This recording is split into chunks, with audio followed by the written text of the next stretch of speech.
Boa tarde, você de casa que nos acompanha. Hoje, dia 12, estamos no ar com mais uma edição do seu programa O Povo de Deus. Você que nos acompanha agora ao vivo pela TV Guanaré.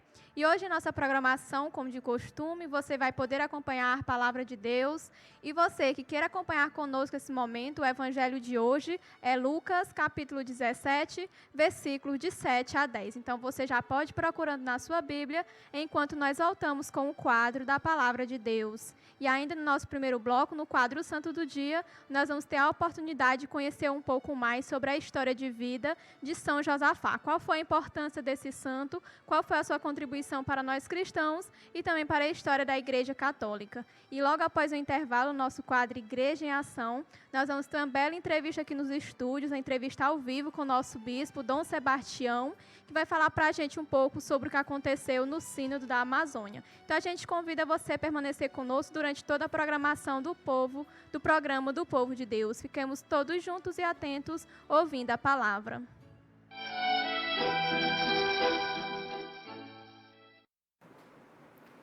O Senhor esteja convosco.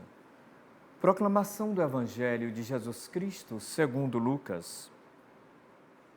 Naquele tempo disse Jesus: Qual de vós, tendo um servo ocupado a lavrar ou guardar o gado, lhe dirá quando chega do campo: Vem depressa para a mesa?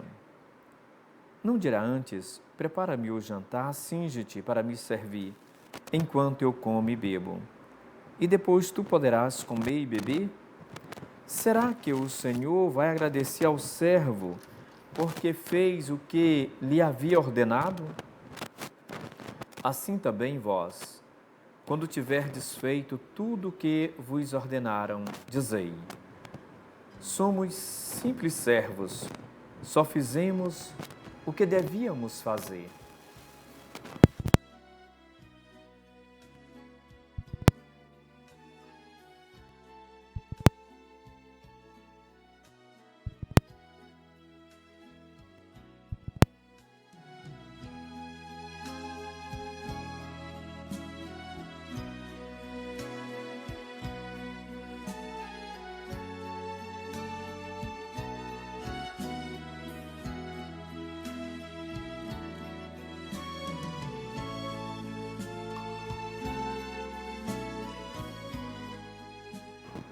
Querido povo de Deus, tivemos aqui um problemazinho técnico, mas já estamos de volta. Aqui é tudo muito rápido, tudo se conserta rápido. Então, o Evangelho de hoje é formidável, porque nos convida a uma simplicidade assim, sem igual.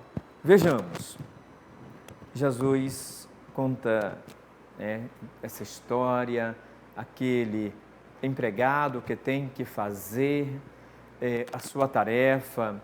Então, não precisa o patrão agradecer porque ele fez o que devia fazer. Queridos irmãos, queridas irmãs, na vida todos nós temos tarefas, obrigações, trabalhos. Já é muito feliz darmos conta de nossas agendas, de nossos trabalhos. Acredito que esse já é o primeiro dom, o primeiro agradecimento. Fazer aquilo que nós nos propomos a fazer, isso já é belo demais. Mas Jesus Cristo nos convida a uma liberdade maior. Tem Bíblias que usa, somos simples servos, outros somos servos inúteis, né? Porque fizemos apenas o que devíamos fazer. Talvez na vida somos convidados na mensagem subliminar de Jesus, nas entrelinhas, talvez tenha uma mensagem muito mais profunda. Que será esta? Fazer a diferença. Fazer mais do que deveria fazer. Fazer o que devíamos fazer é realmente o que deveria acontecer. Mas, e além, fazer a diferença, e essas pessoas, ou as pessoas que fazem a diferença na vida, a diferença no seu agir, no seu falar, em suas ações, são pessoas que tornam cada vez mais o mundo melhor.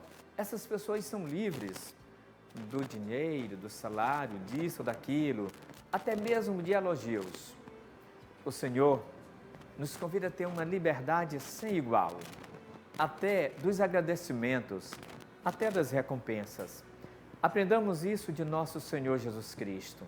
E além, agir e fazer a diferença, essa diferença positiva que ajuda o mundo a ser melhor. E são homens e mulheres, quando fazem as coisas além da sua obrigação, que parecem colocar o coração, a mente, as mãos em tudo que fazem. São as pessoas que, como diz a Madre Elisabetta Renzi, uma italiana que é beata agora, ela dizia assim: vamos agir, vamos trabalhar com afetos de 1000 corações e ação de 1000 mãos. Essas pessoas certamente fazem a diferença. Não fizeram só o que deveriam fazer, foram além. Aprendamos isso de Jesus hoje. Agora vamos ao quadro do Santo do Dia. Hoje a Igreja comemora São Josafá. Acompanhemos.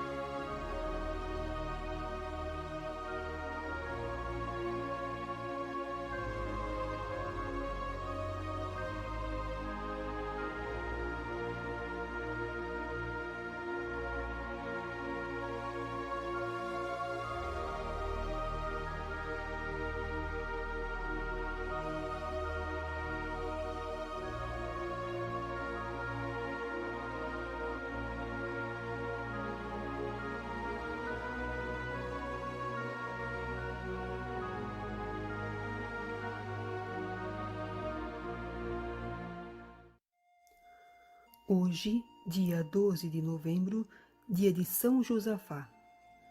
Uma só igreja, um único rebanho, sob a autoridade de um único pastor, foi o ideal supremo de Cristo e objeto de sua oração na última ceia. Infelizmente, a igreja em sua história sofreu duas grandes feridas ou divisões. A do Oriente, que por volta do ano 1000 separou de Roma as igrejas de Constantinopla, da Grécia e dos povos eslavos, e a do norte da Europa, nos meados do século XVI, com a Reforma Protestante. Várias tentativas já foram feitas para reaproximar e reunir as igrejas, mas com êxitos parciais. Em 1596, o Sínodo de Brest realizou a união dos rutenos com a Igreja de Roma. Foi um passo importante que podia despertar a esperança da volta à união de outras igrejas ortodoxas. Este exemplo, contudo, não foi seguido por nenhuma das outras igrejas orientais. Ao contrário, a união dos rutenos foi sentida pelos eslavos ortodoxos como uma traição, e a vítima mais ilustre da reação contra a união dos rutenos foi São Josafá, que a Igreja hoje venera. João Konsevics era filho de família ortodoxa da Ucrânia, onde nasceu em 1580. Iniciou a vida como comerciante, mas depois se fez monge basiliano, tomando o nome de Josafá. A criação deste mosteiro foi o primeiro fruto da união das igrejas, a qual nosso santo aderiu entusiasticamente, tornando-se apóstolo da mesma. Em 1609 foi ordenado sacerdote e logo em seguida nomeado superior dos conventos de Britem e mais tarde arquimandrita de Vilna. O segredo da brilhante carreira entre os monges era, além de seus dotes intelectuais, o exemplo de virtudes, tornando um modelo de disciplina monástica. Em 1617, apesar da jovem idade, foi nomeado arcebispo de Polotsk, sede primacial dos rutenos. Tinha 37 anos. Sua primeira preocupação foi a formação do clero e a catequização dos fiéis. Outro interesse não conheceu senão cuidar do bem-estar espiritual das ovelhas que lhe foram confiadas. Incansável no púlpito, complementava sua ação pastoral com escritos de divulgação da doutrina autêntica da Igreja. Aos pobres estavam sempre abertas as portas de sua casa e do coração. Sua caridade aos necessitados chegou a tal ponto que, certa vez, para socorrer uma pobre viúva, penhorou seu pálio episcopal. Empenhou todas as energias no trabalho da unificação das igrejas, em remover o cisma e reconduzir os hereges e cismáticos à união com a Cátedra de São Pedro. O poder e a autoridade do Papa tiveram nele um defensor incansável contra vis calúnias dos ímpios.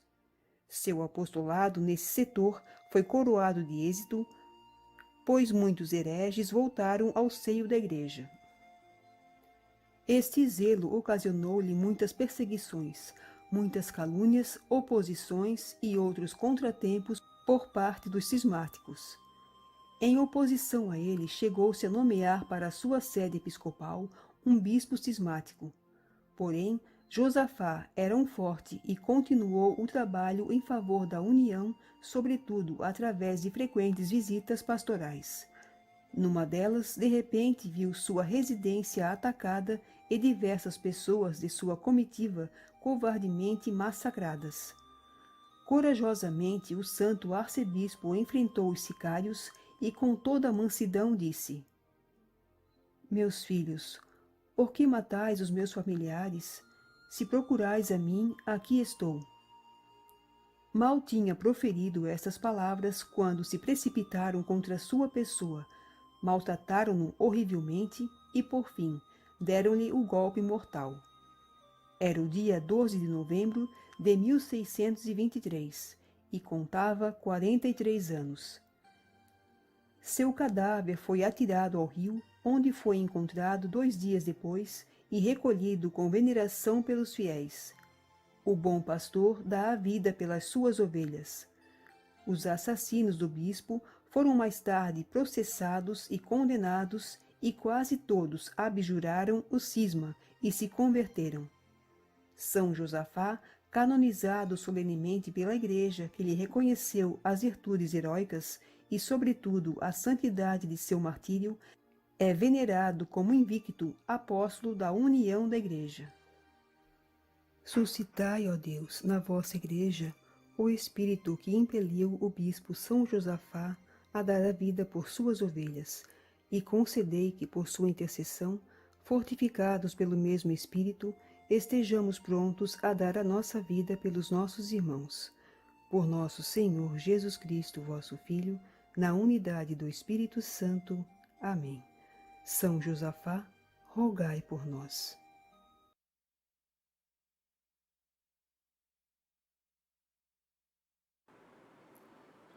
Nós vamos agora ao intervalo, mas hoje no nosso programa vamos ter as grandes novidades do Sínodo Pan-Amazônico.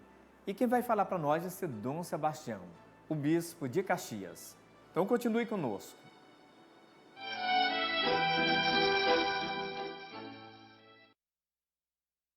A Igreja Católica tem, ao longo dos milênios, feito assim uma experiência bonita de escuta, de comunhão, também de questionamentos e aprofundamento. Quando, ainda na época apostólica, quando se tinha que resolver uma grande coisa na igreja, por isso a gente pode acompanhar ainda nos Atos dos Apóstolos, os concílios, concílio de Jerusalém, porque era necessário juntos, não ficar decidido por uma pessoa, mas juntos se encontrarem caminhos, mesmo também com a graça do Espírito Santo. Mas para dar essa ideia de colegialidade, sinodalidade e comunhão. Também, ao longo da história da igreja, quantos concílios, quantos sínodos importantíssimos para as grandes decisões da igreja. E alguns concílios, os seus resultados, eu poderia até dizer que poderíamos anexar ali o resumo daquele concílio à Bíblia, porque são sugestões tão importantes, também uma forma de lembrar que Deus não parou só naquela época. Quero dizer assim, porque continua iluminando a igreja ao longo da história, criando, recriando e atendendo a cada época particular de cada tempo, com suas exigências, com suas necessidades. E, por exemplo, destacamos o Concílio Vaticano II, em que tantas coisas importantes, uma nova visão de mundo, de pessoa humana, de igreja, de comunhão, de serviço, então, tantas coisas importantes. Os concílios sempre falam para a humanidade, trazendo coisas positivas para a vida da igreja. E o sínodo que foi feito agora, pan-amazônico, que traz tantas novidades para nós. E quem vai falar para nós desse sínodo, que esteve agora recentemente, vai ser o nosso bispo de Caxias, Dom Sebastião Lima Duarte. Seja bem-vindo, Dom Sebastião, quanta alegria tê-lo aqui. Obrigado, seja padre. bem-vindo. Obrigado a todos. Pois muito bem, lá com o Papa, né? Que legal. O senhor morou em Roma há quanto tempo mesmo? Em Roma, de fato, eu morei no período de estudo, né? Foram 3 anos e meio. E eu fiquei hospedado agora do lado da faculdade, do instituto onde eu estudei. E até me serviu. Você se sentiu em casa, né? De fato, eu me senti em casa. Nós, para ir para a casa da hospedagem, que era a casa de umas irmãs, nós tínhamos 2 portões, né? Eu, seguindo à esquerda, eu ia para a casa onde estava hospedado, e à direita ia ao Instituto Patrístico Agostiniano, onde eu estudei, e que me serviu também, né? Me ajudou a fundamentar o que eu disse no sínodo, né? Cada um de nós tínhamos 4 minutos para falar, todos os padres sinodais e outras pessoas também, os convidados especiais, podiam falar. Cada um de nós teve 4 minutos para falar. Na sua fala, nesses 4 minutos, qual foi a sua mensagem? Olha, na escuta que nós fizemos aqui na Diocese de Caxias, que se somou a muitas outras escutas, e foi cerca de 87 mil pessoas que participaram dessas escutas de toda a Amazônia, do Brasil e dos outros 8 países da Amazônia Legal. E aí, as religiosas da Diocese de Caxias trataram nas respostas que elas deram, inclusive da ordenação de mulheres, né? Então, eu me fixei nesse ponto, e particularmente na ordenação de diáconas, né? Ou diaconisas, né? Como está presente lá no Novo Testamento, particularmente nos Atos dos Apóstolos. E então eu fui por essa linha aí. Então, o patrístico me serviu, porque tinha algumas coisas que eu não lembrava, né? E aí eu tive que recorrer aos livros lá do Instituto Patrístico para fundamentar a minha fala, né? Então, eu fiz um histórico, eu peguei dos Atos dos Apóstolos, ali até o século XIII, quando se tem notícia de mulheres que foram ordenadas diáconas e viviam esse ministério na igreja, inclusive na Itália, numa região lá chamada Lucca, uma cidade de Lucca. O bispo de lá foi o último a ordenar mulheres diáconas desse período aí todo da igreja. Então, até o século XIII, a gente tem nome e sobrenome, né? E o ministério sendo exercido, e inclusive a ordenação, que se diferenciava um pouquinho, porque ordenar mulher é uma coisa e homem é outra. Então, a linguagem também mudava, né? Mas havia imposição de mãos, havia uma oração de consagração, que nós chamamos de oração consagratória, e também a imposição da estola, e elas recebiam, assim como os diáconos também, o cálice, né? Então, está lá tudo escrito. Aí, por isso que me serviu o patrístico para fundamentar também. É interessante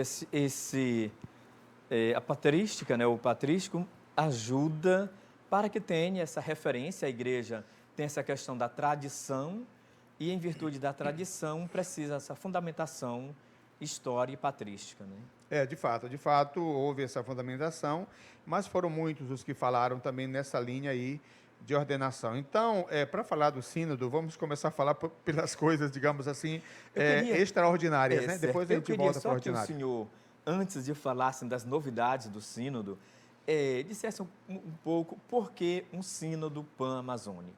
Ah, tá. Então, a convocação de um sínodo é prerrogativa do Papa, né?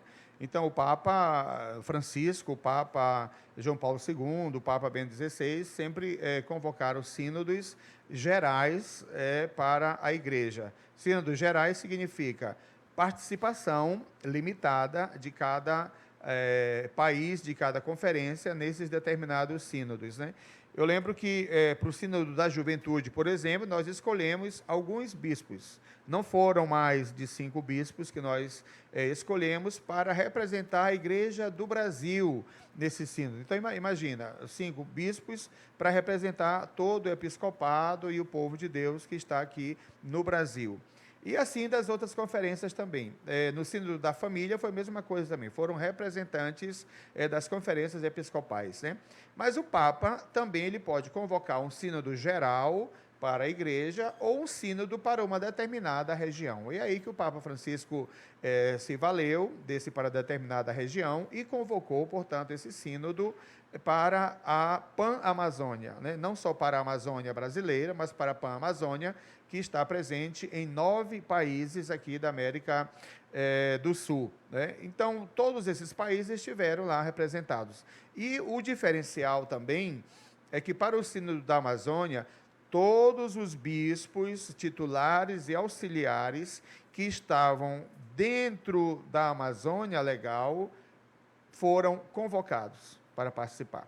Só um ou outro que não foi. Aqui do Maranhão, só o bispo auxiliar de São Luís, que não foi, e não foi porque não achou por bem não ir, mas ele era também um bispo convocado para participar. Então, isso é um diferencial também, né? É importante. Para uma região onde todos os bispos e auxiliares e titulares foram convocados, além de outras pessoas convidadas pessoalmente pelo Papa, como alguns pastores evangélicos que estiveram participando também com a gente lá. Acho que eram 5 pastores evangélicos. Aqui do Maranhão foi um pastor lá de Imperatriz que participou do sínodo. Aí teve a ocasião de falar, como a gente também, 4 minutos, dizer um tema, ninguém tinha obrigação de tratar sobre determinado tema, e nem mesmo sobre instrumento de trabalho. Ninguém era obrigado a tratar o que estava ali, né? O Papa disse que esse instrumento de trabalho era, de fato, um documento Marte, e, de fato, foi assim.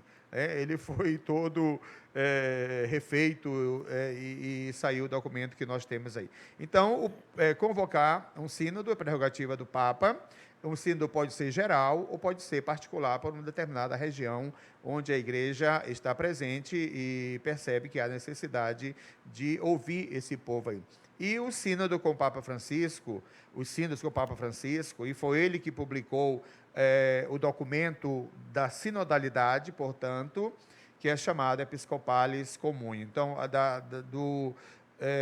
da comunhão que deve haver no episcopado a partir do sínodo. E o sínodo também não é novidade. É claro que o Vaticano II trouxe de volta uma experiência que já se vivia na Igreja Antiga, na Idade Média, na tarda Idade Média, se reunia muito, né, os bispos de uma determinada região, ou então os bispos de toda a Igreja. Né? Como nós temos os concílios, né, que é claro que é diferente, e os sínodos são esse instrumento de consulta que o Papa tem. E um sínodo, ele pode também ter caráter deliberativo. Quem diz isso é o Papa, que participa o tempo todo do sínodo. Ele pode dizer, vamos decidir juntos, ou o que vocês decidirem, eu acolho, ou então ele pode dizer, não, vocês só vão fazer o sínodo, vão dizer as ideias de vocês e eu vou escrever a exortação apostólica e pronto, e basta, né?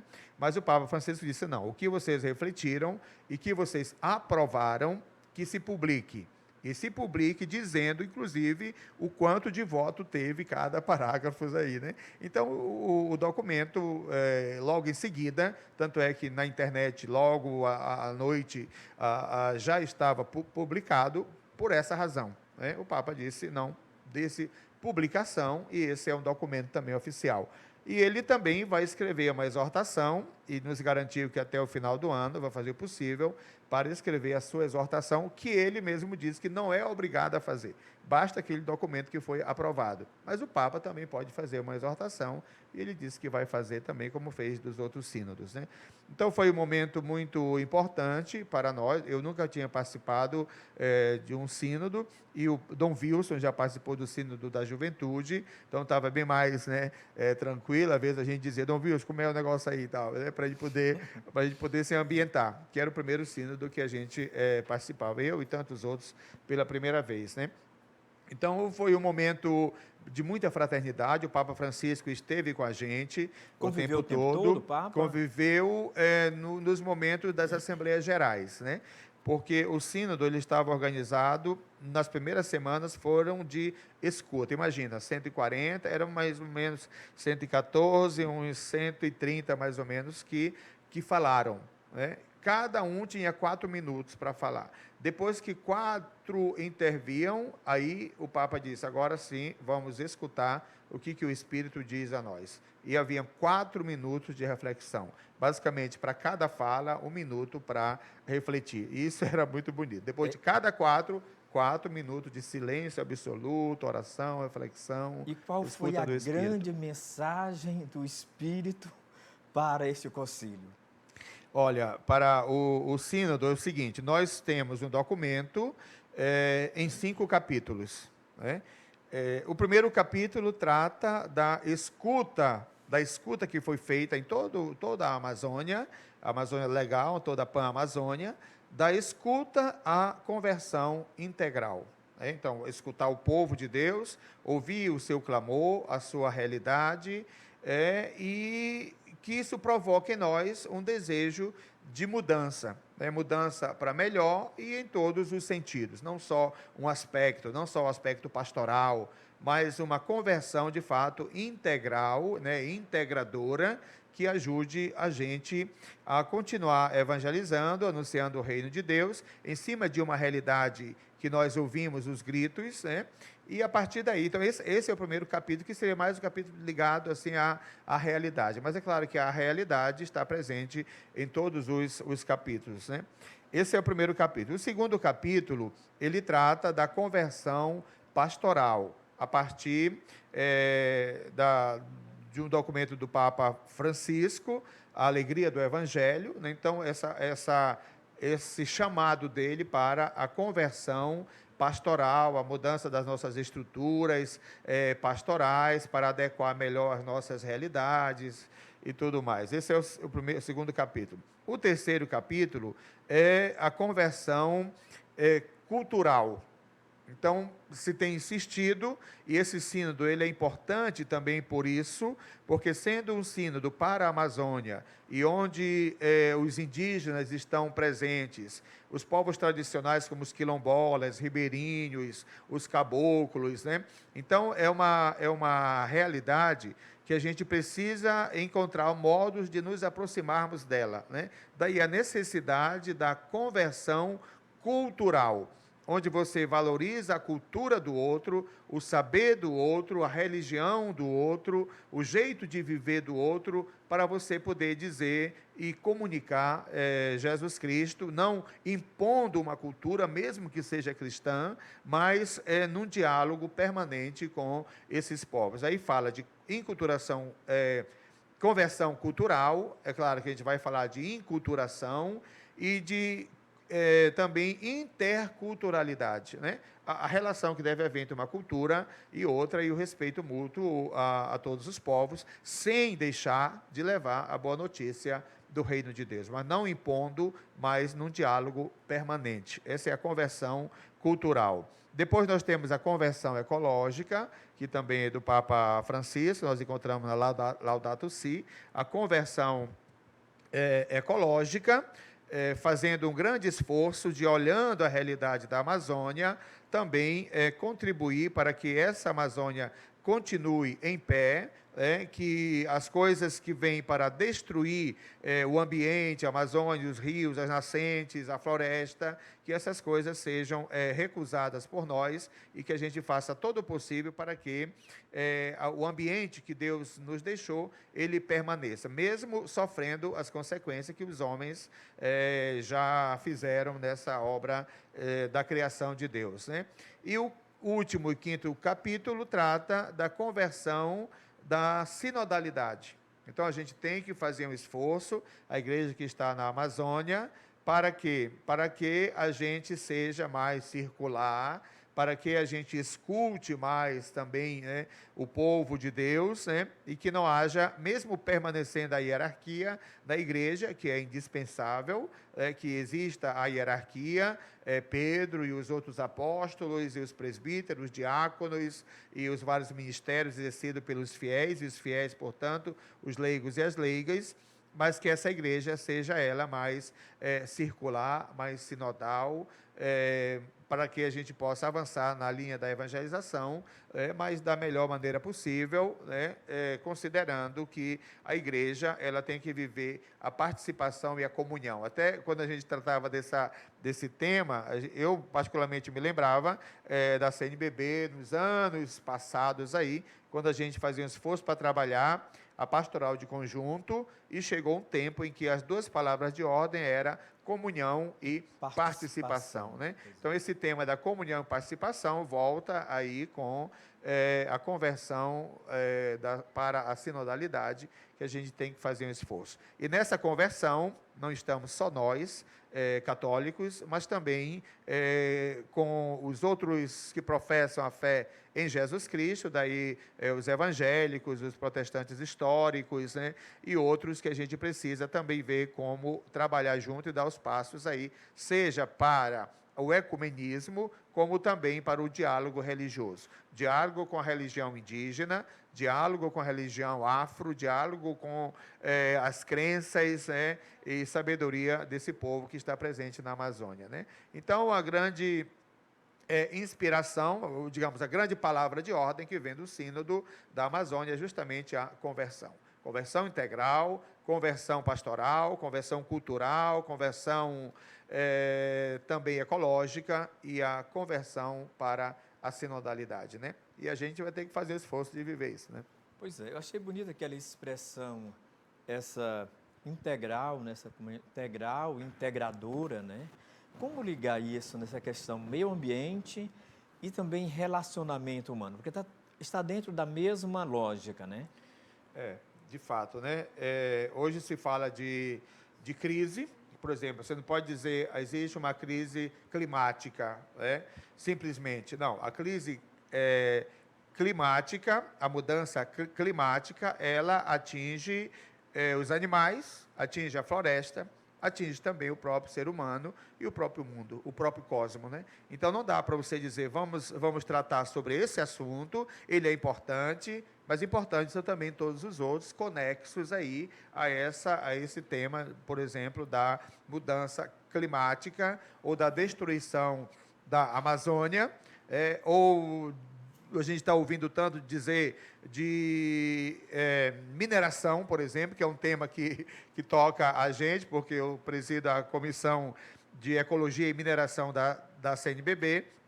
Então, essa questão aí, por exemplo, da mineração, ela é importante que a gente considere, né? E no texto do sínodo, a uma certa altura, tem algumas coisas que a gente não conseguiu mudar, né? Não conseguiu mudar, ou talvez a gente não se apercebeu quando a gente fala de bioeconomia, bioindústria, por exemplo, que são temas que a gente tem que ter um grande cuidado para tratar sobre esses temas, né? Porque você não pode só pegar, vamos agora industrializar a Amazônia, vamos criar uma indústria de não sei o quê lá na aldeia indígena. Você não pode fazer isso só dizendo que vou levar uma indústria para, seja ela de biomedicina, de remédios ou outro tipo de indústria, para uma aldeia indígena, sendo que esses indígenas não sabem o que é isso, né? Não sabem lidar lidar com esse tipo de coisa, né? Então, lá também, mesmo que exista bioindústria, mesmo que exista bioeconomia, mas nós fizemos a questão de colocar que esses povos precisam ser escutados, precisam ser ouvidos de fato, e não só com uma consulta parcial, como a gente sabe que acontece, né? Às vezes as pessoas vão para uma consulta com o povo quilombola, com o povo indígena, já levando tudo o que eles querem só para eles assinarem. Então, nós estamos dizendo, não, esse não é o estilo que nós apostamos. A igreja quer que os povos indígenas, por exemplo, sejam ouvidos. Se eles ouvidos decidirem que está maduro e que querem isso, aí o que a gente vai fazer, né? Não temos nada a fazer, porque eles têm também autonomia, né? E uma temática importante da autonomia dos povos também a gente precisa considerar, né? Então, o Papa Bento XVI falava de uma ecologia social, né, que a gente se lembra bem disso, e o Papa Francisco fala de uma ecologia integral. Não dá para você tratar um aspecto do ser humano, ou do cosmos, ou da obra da criação. Você tem que tratar no conjunto da obra, né, incluída aí a floresta, os animais e também o ser humano, que é de suma importância. Pois muito bem, Dom Sebastião, o nosso tempo acabou. Eu cheguei atrasado, né? Não, foi dentro do tempo, o horário foi ótimo. Era esse tempo mesmo que a gente tinha. Mas a temática, o sínodo, tem muita coisa a sugerir. Acredito que o senhor voltará aqui outras vezes, né, para falar sobre isso. Temos também as diretrizes, muitas coisas interessantes para falar. Temos a Assembleia nossa. Assembleia, sim, diocesana. Mas você que acompanha o programa Povo de Deus, ao longo dos próximos dias, vai poder ver toda essa temática importante, aprofundamento do sínodo, as diretrizes da CNBB e a própria Assembleia Diocesana de Pastoral, que começa já nessa quinta, né? Começa quinta-feira. Nesta quinta-feira. Então agora, Dom Sebastião, você podia dar a bênção final desse dia de hoje, vamos ficar de pé. E, mais uma vez, obrigado por ter vindo. E vamos sempre, você que nos acompanha, estar por dentro das notícias. Brasil, melhor, mundo, Brasil e Diocese de Caxias, do nosso programa O Povo de Deus.